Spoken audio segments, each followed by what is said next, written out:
Hi, I'm Natalie Jill, fat loss expert turned high performance coach. When odds are stacked against us, how do we shift and create everything from nothing? How do we level up when we aren't feeling it yet or we've had a big setback? On this podcast, I'll be talking to some of the most inspiring and courageous men and women on this planet who, at their worst, learned how to achieve success greater than they ever dreamed possible, leveling up and creating everything from nothing. People call Brad Lea the real Brad Lea because he keeps it real no matter what. He is a successful businessman, philanthropist, CEO, entrepreneur, host of the Dropping Bombs podcast, and the creator of The Bottom Line. But what many don't know about Brad is that his amazing life started with a shift of perspective. For example, Brad was once homeless, sleeping on the beach. When I asked about that in this interview, he had only a positive memory of that, saying, well, I was living at the beach. With no mentoring or coaching from his dad as a kid, he had to figure it all out on his own.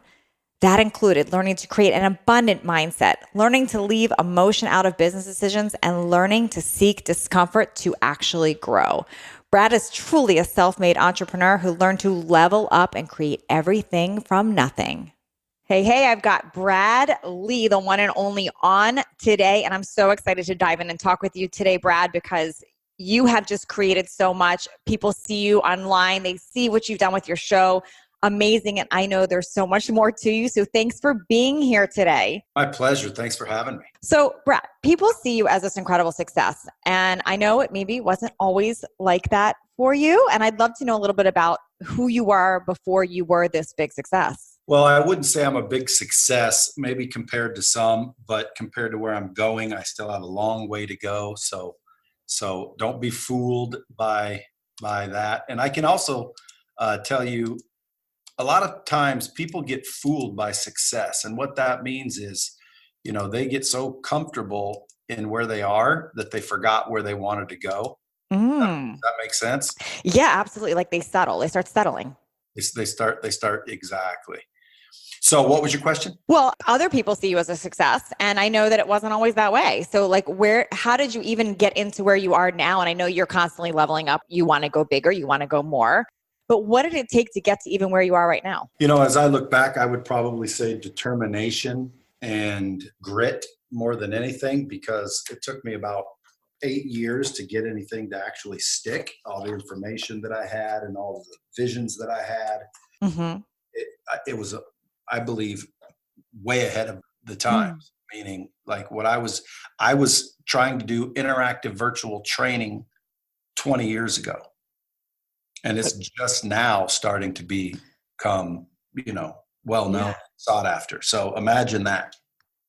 So when you were wanting that and you weren't doing that yet and people didn't know what it was yet, how did you get that power to just keep going towards those goals when no one knew what that even was? I just knew in my heart that it's a better way to do things, and nobody could convince me it wasn't. So I just wanted to make sure that I kept on stating my vision and stating my belief, and call it determination or being naive, whatever.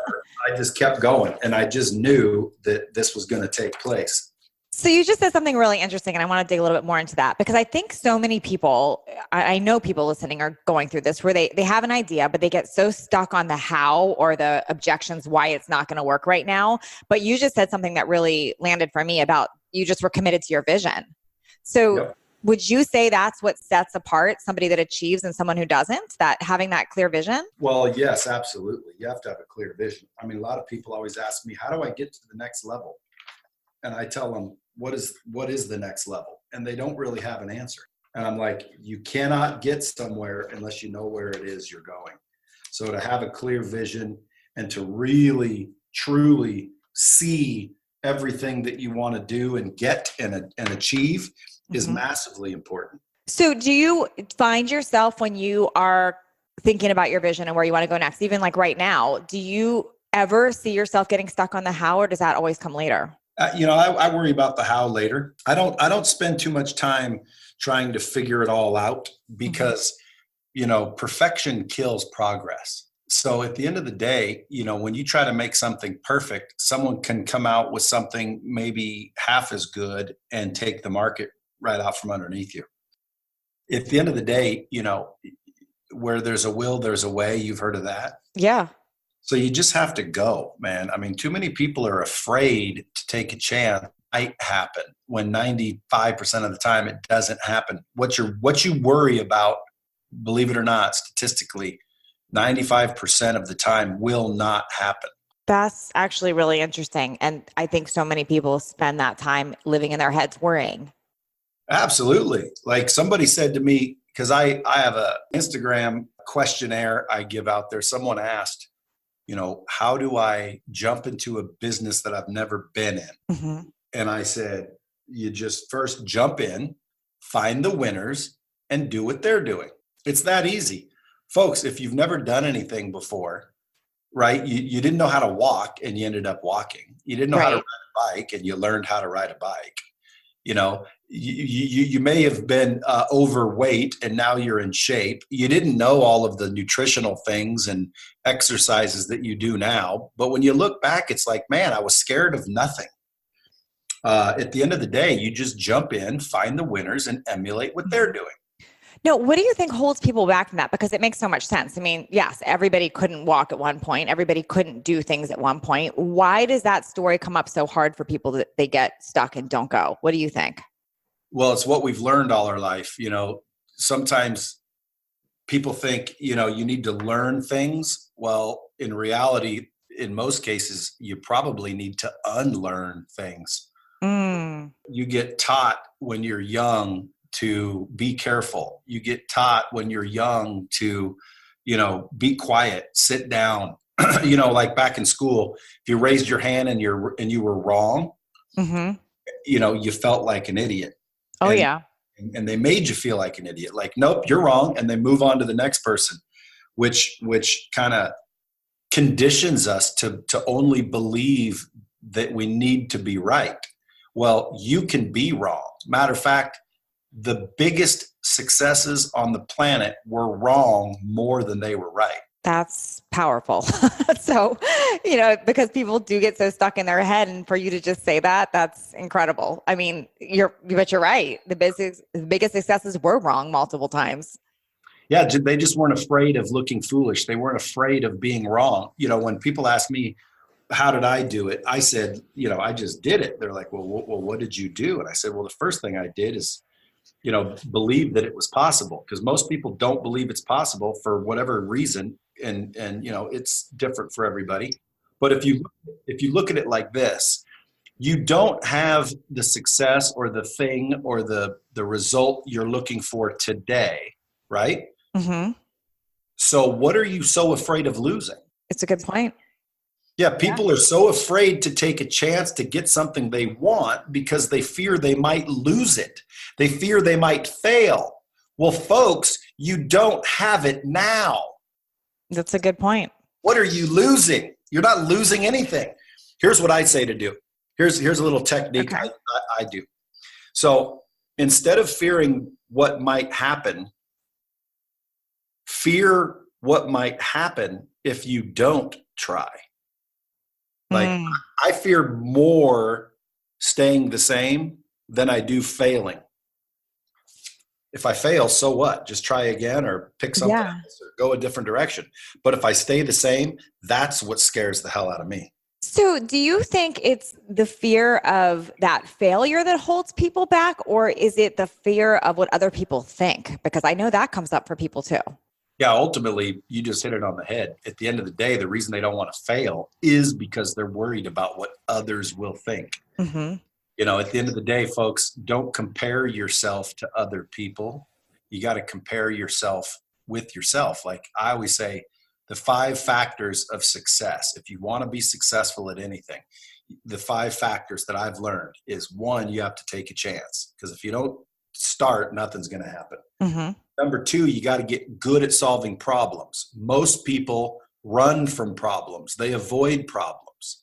Well, you should look for problems and practice solving them. Some you'll get right, some you'll get wrong, but at the end of the day, look for problems. Most people avoid them.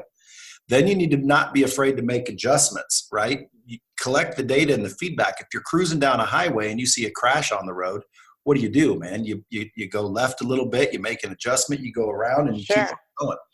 4, you want to learn and develop yourself on a constant basis. Training isn't something you did, it's something you do. You can't go to the gym once. You have to go to the gym repeatedly. And if you ever stop, guess what? You'll start to lose the strength and conditioning that you've developed. Yeah. And then 5th, which is what made me think of these, the 5th one is outdo yesterday. Like, compare yourself with yourself and outdo yesterday. Don't worry about the goofball on Instagram with the Ferrari. Might not even be his. Right. You don't know their story. You don't know they might have been doing something 10 years longer than you. That's like me going to the gym and seeing Jay Cutler and getting discouraged and going home. Well, I don't realize that Jay Cutler's been putting in the dues and doing the work for years. Yeah. So I shouldn't compare myself to Jay Cutler. I should use that as motivation to see that it's possible. And as soon as you realize it's possible, you have a way better chance of achieving it. Now, Brad, you said a few things that I wrote down because they really stood out for me. And I'm wondering if you were like born with these things or if you had to teach yourself this mindset. Like you said that you believe that you can. You've always believed you can go for something and you can. And you also said that you really know that you have to believe what's possible. Were those two things like easy for you? Did you have to work at that? How did you become able to believe those things? Well, fortunately, even though people feel sorry for me, I grew up in a family where my dad basically left us on our own pretty much. So he made sure we didn't die, made sure we had food, but there was no mentoring and there was really no coaching. It was pretty much figure it out. So ever since I was a young kid, I had to figure everything out on my own. And really, I think that helped with that mindset that things are possible and you just got to figure out how to get them done. I don't believe that deep down subconsciously anyone believes that they can't. They just don't know how. And when you don't have that confidence, you start to question your competence. So would you advise someone that feels stuck in that? Would you just say you got to get off that how, or what would you tell them? I would say to make a move. Like folks, you're gonna learn one way or the other. So what better way to learn than doing it? Yeah. How do you view failures? I view failures as, opportunities to learn. I mean, you learn what not to do when you fail, and you just check that off the list and try another way. Is there one like in particular? I'm sure you've had lots of little ones, but is there a big one that maybe that challenged you with that? Or I'm curious if you've had a big failure where it really kicked you and you started questioning things. No. Never. Yeah.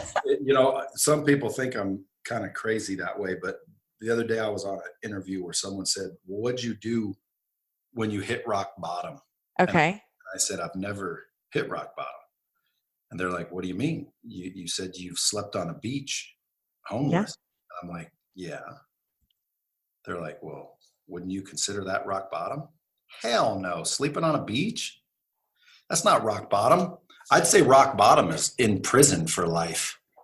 People say you got to work hard. I've never really worked hard. Hard work to me is when you get home and your hands are calloused and your back hurts and like hard work to me is really manual labor, like digging ditches or swinging sledgehammers and like really hard work. Right now, I wouldn't say that I work hard. Brad, I just love what you just said. And I hope everybody that just landed for a lot of people, because yes, a lot of people would make that their story that they had a rock bottom, but you have this magic ability to look at everything as an opportunity and shift your perspective on it. And that's incredible. That's a gift. That's a gift. Did you have to work at that? Or, were you born with that? How did that happen? Because sleeping on a beach homeless, that is a total example of a glass half empty or full. Like easily you can enroll 1 million people in why that sucked, but you just did the opposite. Well, yeah. Think about it. Have you ever slept on the beach? I can't say that I have. Have you ever slept outside and went camping? Yes. Did it suck? No. Okay. Why not? Because you knew you weren't stuck there. Well, I knew I wasn't stuck there. I chose to be there. It was a temporary situation that I chose to enjoy. I mean, at the end of the day, sleeping on a beach is freaking cool. People pay millions of dollars to get their house where they can be on the beach. So yeah, it is. Exactly. And, I'd wake up in the morning and I'd go to the I forget if it was a 24-hour fitness or some sort of fitness club. I'd go in and I'd take a shower there and I'd walk out looking like everybody else in the world. The only difference is I didn't have a house, so I went to the beach and lay down a blanket and went to sleep. But at the end of the day, it's all perspective. Did you have that perspective the whole time, or did it take work shifting into that?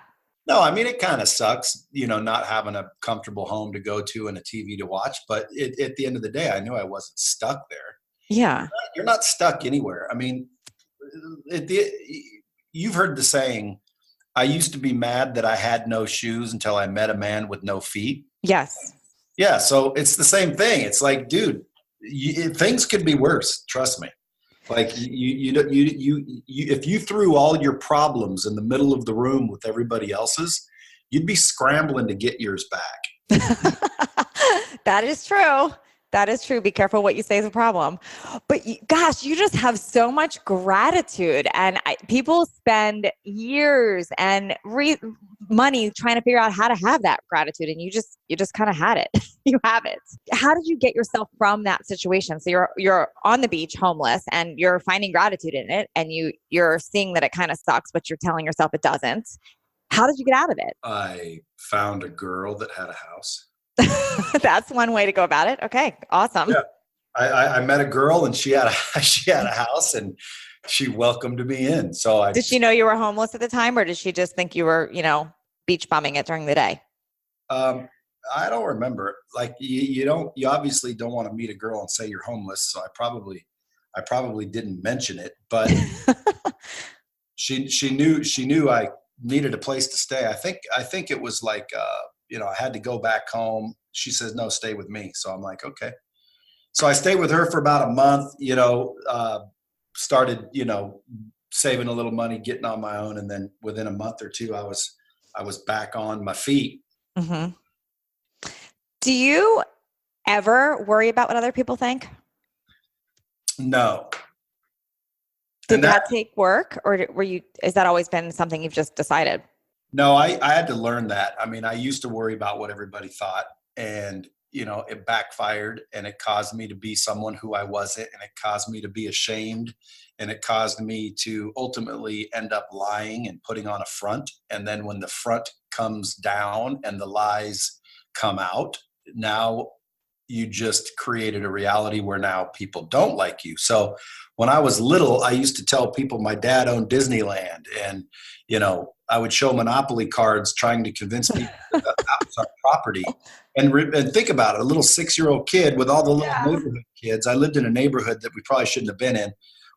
My dad was a blue collar worker, and we had this little house on a hill where we were surrounded by big houses, and all the little neighborhood kids were, in rich families, and we weren't rich. And I always felt ashamed, like people looked down on us. So I figured I'd just lie and pretend that we're rich too. Well, that didn't work out, obviously.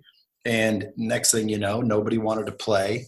I was always, picked last on teams, or not at all.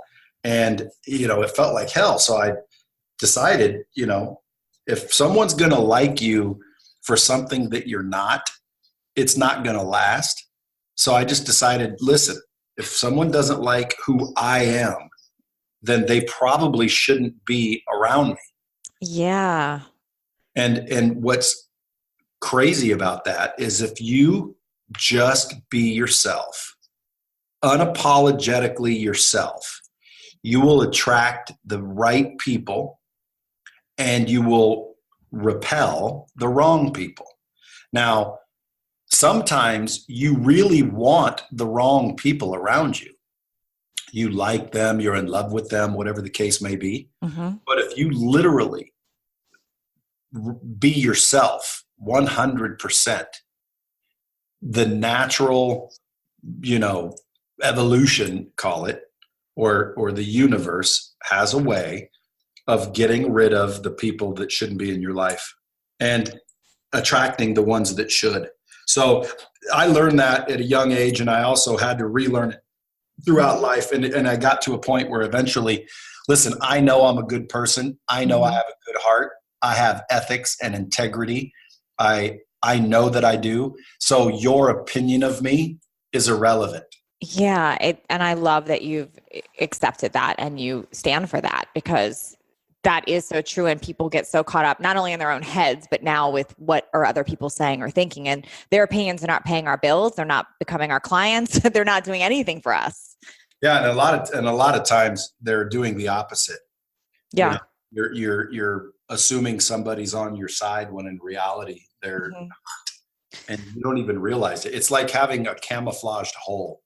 You know, if you're walking through a floor with a bunch of holes, would you rather them be covered and camouflaged or wide open? Yeah.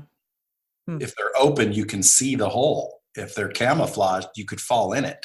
So people don't realize it, but it's always better just to 100% unapologetically be yourself. And it doesn't mean to be rude, you know, be nice. But I think if you learn to love yourself, sounds cliche, but when you learn to love yourself, you don't need everyone else to. Yeah. And I think that's amazing. And I think so many people, it's such a learned behavior to not be yourself, like to become a chameleon. Like you think about people that are in sales or in business, like it's like, oh, I have to please everybody. I have to be this way for this person and this way for that. And then, like you said earlier, you have to unlearn those skills. You have to unlearn them. Exactly. And it's hard to do because since we were little, you get pounded lessons into your head on a regular basis that aren't always true. You know, money doesn't make you happy. Money doesn't grow on trees.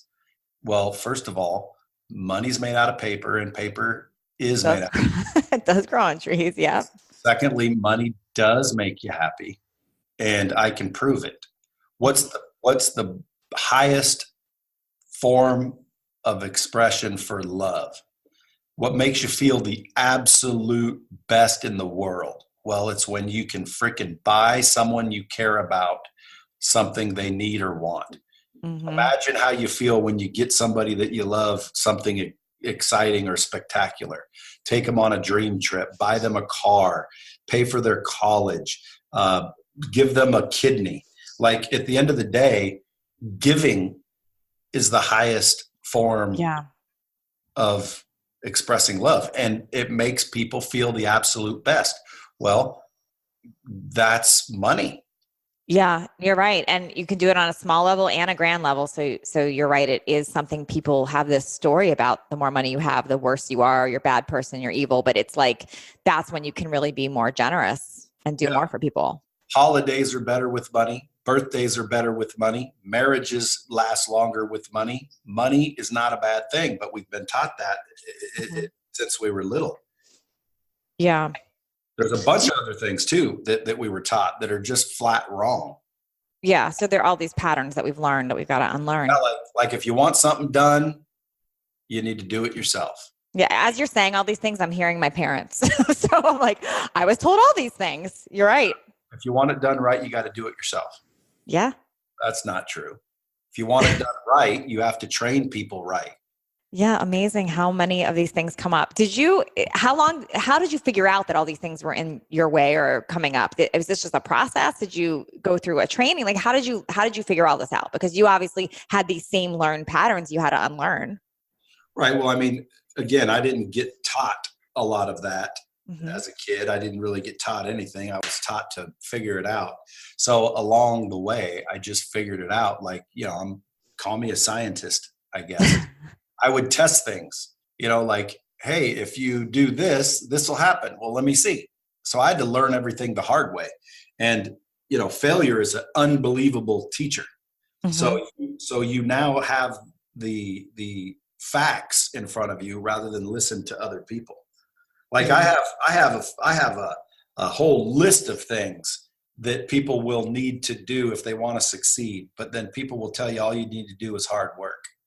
No, hard work is not all you need to do. That is a fact. You cannot save your money. Save for a rainy day. What are you saving it for? A rainy day? Why does it have to be raining? What's wrong with a sunny day? I need to be around you more. I love your whole attitude. Everything you're saying, it's awesome. Do you ever have days where you don't feel like you want to create or you want to do this? I mean, do you ever feel like maybe I'm wrong? Do you ever have days where you're doubtful? Sure. I think we all do. The question is how do we react to those days? And what you put in your mind kind of determines what you think and believe. So I don't listen to negativity. I don't let people around me that are negative and pessimistic and cynical. I keep my circle pretty small. I tell myself with repetition, that, anything is possible because it is. But at the end of the day, what is success? People always wonder, how do you get successful? Well, first of all, you have to define what that means to you, because success to me may not be success to you. There's millionaires that are fat and about to die from unhealthy lifestyle. Is that successful? Yeah, you're right. It all depends on definition. What is your definition of it? Well, to me, I believe success is when you've attained enough abundance that you can give generously. I love that definition. That's great. Yeah, I don't think anyone's ever said that. Well, that's because I said it's incredible. But what an amazing vision and purpose for success right there. Well, it's just my definition because everyone has their own. See, people say, what's the key to success, Brad? And I say, there is no key. It's a combination. Yeah, because it's not, if your success is just getting a big house and a car, there's a lot of different ways to get that. But what you just described is a very different. Success is a combination of things, and it's determined by the person or the individual that needs to define it. So when somebody says, what's the key to success? You can literally tell them there is no key. It's a combination because everyone has their own. And in order for you to achieve quote unquote success, you have to define what it is. And then you'll see clearly paths to get it. But if you don't know what success means to you and you don't really understand how to visualize and determine and choose what success is, you're probably never going to reach it. You're always going to have this void. Human beings naturally want to survive. They want to reach a higher potential. So think about this. If you woke up every day and every day was the same. Have you ever seen Groundhog's Day? Yeah. So what did he do towards the end? He was trying to kill himself. Mm-hmm.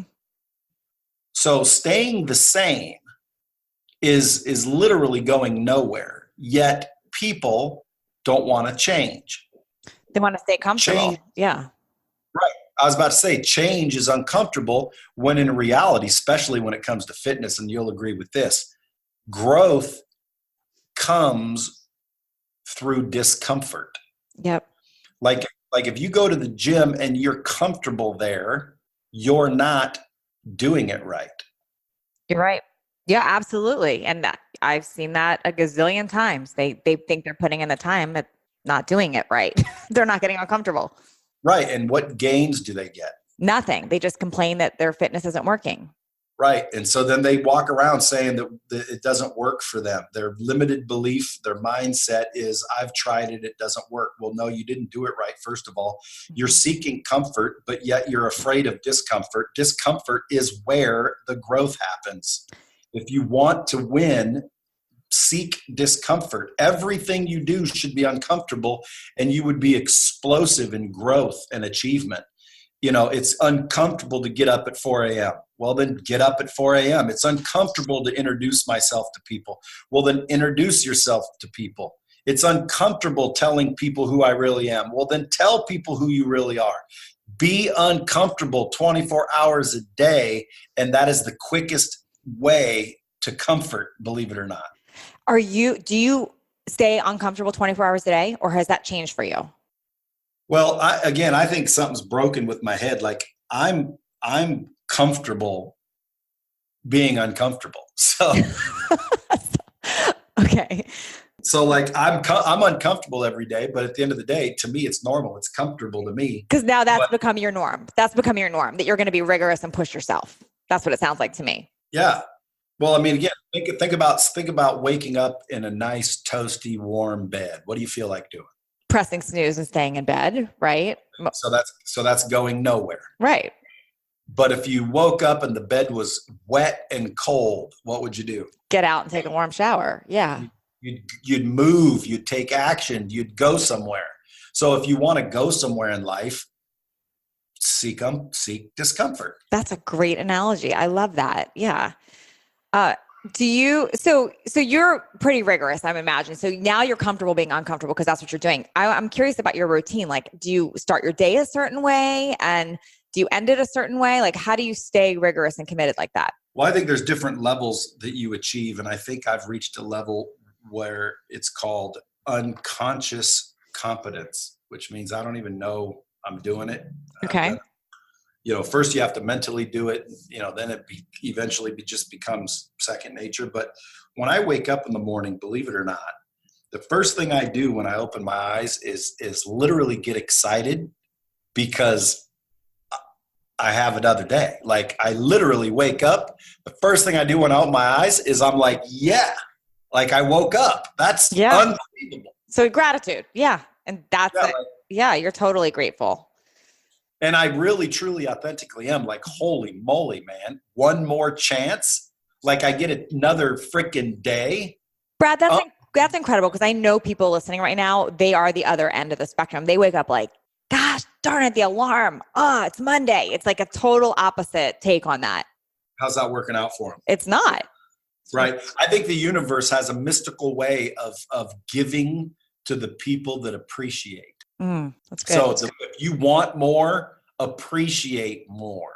Like be so thankful. Like for example, if you brought me something to eat every day and eventually I took it for granted and I'm like, yeah, just set it down there. Eventually you do not want to keep bringing me food. You don't want to keep doing it. Now, if you brought me a freaking bagel and I popped up and I was so excited to get that bagel and you saw my authentic excitement and appreciation for that bagel, what would you be thinking? Well, damn, let me bring him like a whole Subway sandwich next time. Yeah. And all of a sudden you see me really freak out. Then you're like, damn, let me bring him a freaking steak. And, you want to keep giving me things because you see the genuine excitement and appreciation. So listen, the universe is alive. Okay. Mm-hmm. Mm-hmm.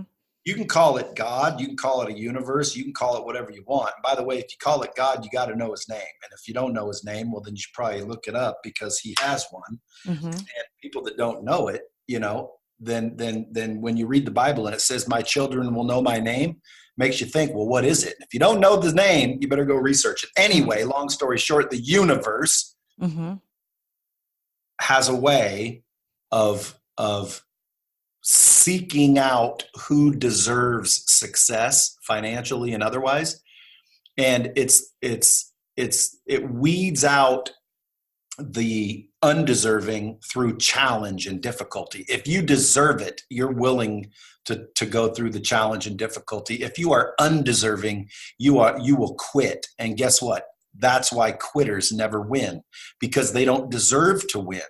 You put your mind on something, you realize there's going to be challenges to attain it, and you go and you deal with it and you deal with it. And the next thing you know, you are in that position and people start asking you, how did you do it? And your answer, a lot of people like to make it seem more difficult than it was. Sure. Your answer is simple. I chose what I wanted to do, and I took the steps necessary regardless of the pain. So pain is what signals you're on the right path. That's really good. Pain signals that you're on the right path, and most people quit at pain.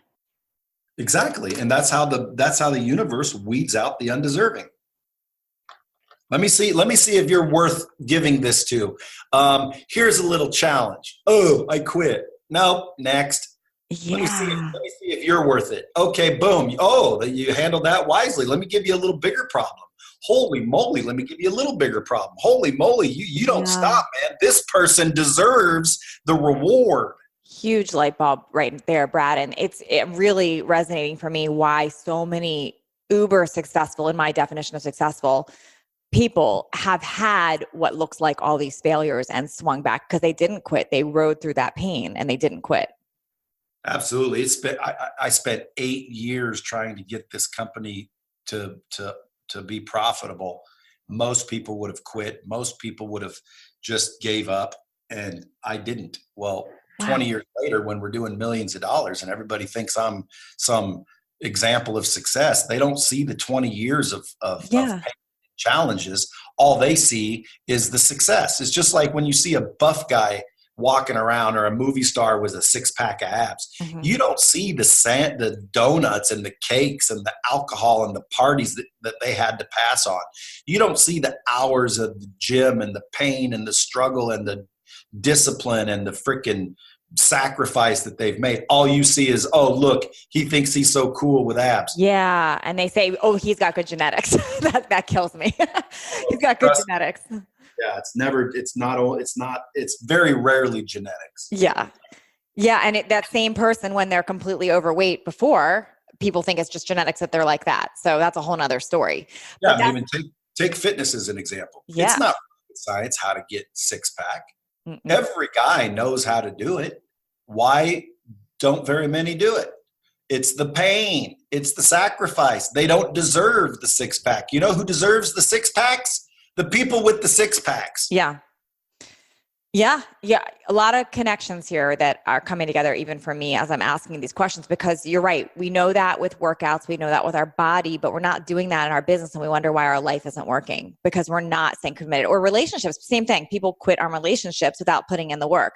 They see the happy relationships and want that, but they don't see the work behind the scenes to get to that. That's right. And it always takes work and it's always uncomfortable. And you have to understand that mistakes and failures and being uncomfortable is part of it. Like I could list off 20 things that you probably would be better off knowing than not knowing if you plan on succeeding. Mm-hmm. for the general definition of success, you know, houses, cars, trips, free time, freedom, that type of thing. I could list off 20 things off the top of my head that if someone were listening and they took a pen and wrote them down and executed on those, regardless of the pain and discomfort, they within a year or two would be way better off than they are and more than likely rich and successful. Well, I want to ask you about that. If somebody right now is stuck in their story and they're in their own personal rock bottom, I know you wouldn't view it as a rock bottom because you're very good at looking at opportunity and the gratitude. But somebody's listening, you know, in that spot of they're in that the 7th year, you said it took you 8, the 7th year of their business failing and they're about to give up. Are there if you were to give them like 3 things, or what steps should they take to start shifting their mindset, leveling up and to be able to create everything? Well, first understand that it's just a matter of activity. If they're failing in their business 9 times out of 10, they just need to increase their activity. You know, do more and get better. Like do more, get better. If you're a realtor and you're not selling enough houses, look at how many people you're talking to and talk to more. And then as you're doing that, figure out what it is you're saying and get better. So if you just do more and get better, you will increase the level of productivity. So the reason why people are going out of business is because they're not producing enough. And if they want to produce more, then they have to do more. And then people make excuses. Oh, I'm already working 16 hours a day. Okay, well, let's pretend that's the truth, because a lot of times you think you're working 16 hours a day when you're actually screwing off 8 of those hours. Yeah. But at the end of the day, even if it's true, well, who said you can't hire someone else to assist you? Like if I can't do the work, why can't I pay someone else to do it and just pay them less than I'm receiving to get the work done? Mm-hmm. Like, why don't you scale? Like if I only have 24 hours in a day, and I do, the only way to get more time than that is to use another human being's time. So I have, 70 employees. So times that by 24 hours. Well, again, they own some of their hours. So let's say 8. Okay, 8 times 70. I have way more time than the average person because I have 70 people's time that I'm trading for. That's another thing is, trade time for money and you'll stay broke. Trade money for time and you'll get rich. That's great. Trade money for time. I like that. Yeah, everyone looks at it the other way around. Yeah. So, I mean, again, at the end of the day, if I'm sitting there after 7 years and my business isn't working, I wouldn't think, well, I'm going to quit. That's not going to work. So think about it. 7 years, your business isn't working and you're trying to find a solution, right? Yep. So you can rule out quitting as a solution, can't you?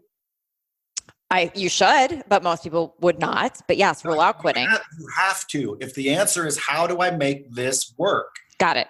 Quitting can be ruled out. That's not it. Okay, well then what's next? How about work harder? How about talk to more people? How about produce more? How about get better at what I'm doing? Make my product better, my service better, my pitch better, my employees better, my whatever. Like, do more or get better. That's how you get through that. Would you include ask for help in that or no? That's how you get better. By asking for help? Well, you don't necessarily have to ask for it. You just seek it. But at the end of the day, sometimes asking for it's the easiest way to get it. Listen, I mean, if I were, again, to rattle off 20 top things I've learned, listen, first of all, learn to sell. Like, people don't think they're salespeople. Well, you're selling every day, all day. You're selling someone on something, whether it's your husband or your wife or your kids or your boss or something. You're selling anyway, so you might as well get good at it. Okay? You should think about being prepared. Don't be unprepared. So especially in your business, if you're in business, be prepared. Okay? You want to build your confidence. How do you build your confidence? It's not about an external thing. You build your confidence simply by doing what you say you're going to do. Most people subconsciously think they themselves are liars, not worth it, unreliable. Why? Because they know themselves better than anybody, and they know they procrastinate. They know they don't like pain. They know they've, said they're going to do something and didn't a million times. So you have to A, forgive yourself, and then B, just start making sure that when you tell yourself something, you are 100% honest and integritous to yourself, and your confidence will start growing. And then guess what? When your confidence gets stronger, you start to be more confident. So it's almost like this self-fulfilling thing. You want to eliminate self-doubt, right? Believe for 1 minute that if anyone in the world can do it, you can too. Nobody ever broke the 4-minute mile until someone broke the 4-minute mile. As soon as someone broke the 4-minute mile, someone beat that. Right? So again, just believe in yourself and your abilities and eliminate self-doubt. Pay attention to what's going on. Too many people are blinded. They don't listen to the information that they're getting. They don't pay attention to the data that's coming at them. Learn to build relationships. Relationships are the new economy. Okay? Promise you, no billionaire got there by themselves. They had the right connections. They had the right opportunities. They knew the right people at the right time. They built some sort of relationship. No billionaire got there by themselves. There's no such thing as a self-made millionaire. Yeah. So that's important because connection is so critical, and so many people go into their box of, I'm introverted, I want to do alone, I don't want to talk to anyone. Then they stay in their head. There's no such thing as a self-made millionaire. It doesn't exist. It's not true. If I'm a millionaire, somebody bought my product. Somebody hired me, somebody gave me something, or I wouldn't be a millionaire. So at the end of the day, there's no such thing as a self-made millionaire unless you know how to print money. And relationships is usually where those begin. So if you learn to build relationships, it's crazy. You also need to think bigger. Okay. Most people think, well, I want to be a millionaire. You might as well think you want to be a billionaire. And then if you fall short, you're only worth 100 million. You want to be generous. Okay. If you're not generous, then you are operating with a scarcity mindset. People walk up, ask me if I have change for 100. I say that is change. At the end of the day, you want to be generous. You want to give generously. If you think there's more coming, there is more coming. There is no shortage of money. There is no shortage of anything. And if you are not generous, then that means somewhere in your mind you believe that it's limited. Now, I'm not saying give anyone who asks you money. They can be deserving. There's obviously criteria. But in a lot of cases, people are stingy. They're worried that if I give my money away, I won't have any for myself. That's scarcity mindset, man. You got to have an abundant mindset. And here's the biggest one that people don't get. If you can figure out, and this is hard for me, and it's probably my hardest thing to achieve. If you can make business decisions with zero emotion, you will skyrocket your ability to succeed. That's a tough one. Yeah, that is a tough one. But yeah, right. That's golden. Yeah, just eliminate emotion. And folks, especially on this podcast, people need to mind their health. Like, folks, I don't care if you have $1 billion. Nothing is more important than your health. Like, I'm not talking about a six-pack. I'm talking about your overall health. Yeah. So people that just let themselves completely go are crazy, because if you ask Steve Jobs, hey, I can fix your liver or whatever he died from, he would have given you every single thing he had. So guess what? Don't put money over your health. And then also don't put value, or don't put money over value. So if you and I were going to do business, Natalie, and I knew that I could get you to give me $1 million, but I also wasn't sure that you'd actually win or lose. In other words, I don't know. I'm going to take $1 million from you, and I'm not sure that you'll be ecstatic about the outcome. Then I won't do business with you. Meaning, I want the value more than I want the money. If you're not a raving fan, we shouldn't do business at all. Yeah. And too many people want that money regardless of the value. I would say never put money over value. Always give more than you've received. That's good. Yeah, because you want everybody in the world in love with you. Like, hey, what do you think of Brad Lea? Oh, man, that guy's great. You know why they're going to say I'm great? Because they appreciate and value everything that we've done together. Whether they've paid $1 million or $1 billion or 1,000, it doesn't matter. Like, don't put the value of the money higher than the value of the relationship. Gosh, Brad, you're just incredible. I can't believe an hour pretty much went by, and I could talk to you for days. This is so incredible. I just want to hear you in my ear all the time. Where can people find more? Because I know you've got a show. Where can they find if they want more of this? Well, I don't know. I mean, they can follow me on Instagram. They can watch my stories. They can listen to my podcast, Twitter. Okay, awesome. And I'll put all of that information in the show notes. You're incredible. Thank you so much for your time, Brad. Incredible. My pleasure. Thanks for having me on. Thanks for leveling up with us today. Please share this episode if you found it helpful so others can join in. And don't forget to hit that subscribe so you don't miss out on future shows. And if you would leave me a 5-star review, I appreciate those so much. I read all of them, and it's how I know that I'm giving you information that you find valuable. And come interact with me over on Instagram at Natalie Jill Fit. I read all the direct messages and comments over there. Make it a great day, creating everything from nothing.